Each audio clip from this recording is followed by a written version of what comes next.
नीलिमा दी, ये लीजिए आपकी चाय, और कुछ चाहिए हो तो मुझे आवाज लगा देना। मैं माँ और बाबूजी को चाय देकर आती हूँ। जी भाभी। वैसे भाभी, मुझे आपसे कुछ काम था। आप तो कंप्यूटर इंजीनियर हो ना। मेरे लैपटॉप में कुछ परेशानी हो गई है।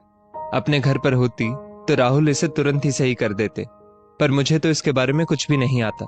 जब आपको काम से फुर्सत मिले तो प्लीज आप मेरी मदद कर देना। हाँ हाँ, क्यों नहीं, ये तो मेरे बाएं हाथ का खेल है, खुशी ने चहकते हुए कहा। नीलिमा इस घर की बेटी है जो कि मां बनने वाली है। उसके पति राहुल को कंपनी ने काम से 1 महीने के लिए विदेश भेजा है, तो ऐसी हालत में उसे अकेला नहीं छोड़ सकते, इसलिए प्रवीण जी और लता जी उसे अपने साथ ले आए थे। थोड़ी ही देर बीती थी कि खुशी नीलिमा के पास आ गई। दीजिए दी, मैं अभी आपकी परेशानियों का हल निकाल देती हूँ। मुश्किल से 5 मिनट भी नहीं हुए थे, लैपटॉप ने दोबारा काम करना शुरू कर दिया। वाह भाभी, आप तो सच में जीनियस हो।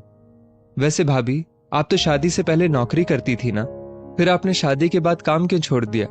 जब तक बच्चे नहीं होते तब तक तो आप अपना काम जारी रख ही सकती थी। वो आपके भैया को लगता है कि माँ की तबीयत भी खराब रहती है, तो मुझे पहले उन्हें और इस घर को ज्यादा से ज्यादा समय देना चाहिए, और फिर नौकरी का क्या है, कभी भी की जा सकती है। खुशी ने आहें भरते हुए कहा।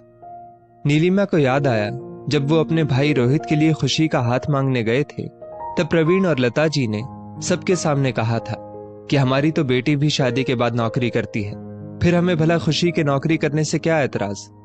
फिर उन लोगों ने भाभी के साथ ऐसा क्यों किया? नीलिमा को कुछ समझ नहीं आया। एक सुबह, नीलिमा बेटी, क्या बात हुई? दामाद जी का फोन आया था, कुछ परेशान दिख रहे थे। उन्होंने बताया कि तुम अपनी नौकरी छोड़ रही हो, लता जी ने कहा। हाँ माँ, अब ऐसी हालत में मुझसे नौकरी नहीं की जाती, और फिर जब राहुल अच्छे खासे पैसे कमा ही रहा है तो फिर मुझे काम करने की क्या जरूरत। मैं भी अब चैन से घर पर रहना चाहती हूँ। माँ, मैंने सामान भी बांध लिया है, मैं राहुल के मम्मी पापा के पास जा रही हूँ, अब से वहीं रहूंगी। तू ऐसी बात क्यों कर रही है? समधन जी की तो वैसे ही तबीयत सही नहीं रहती, इसलिए दामाद जी तेरी जिम्मेदारी हम पर छोड़कर गए हैं।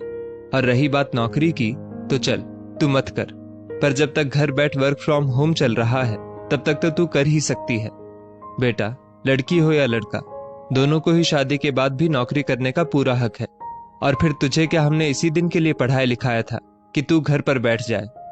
बेटा, अगर आप काम के साथ साथ घर को भी अच्छे तरीके से व्यवस्थित रखो तो मुझे नहीं लगता कि काम करने में कोई परेशानी है। और फिर तुम तो ये दोनों ही काम बहुत अच्छे से संभाल रही हो।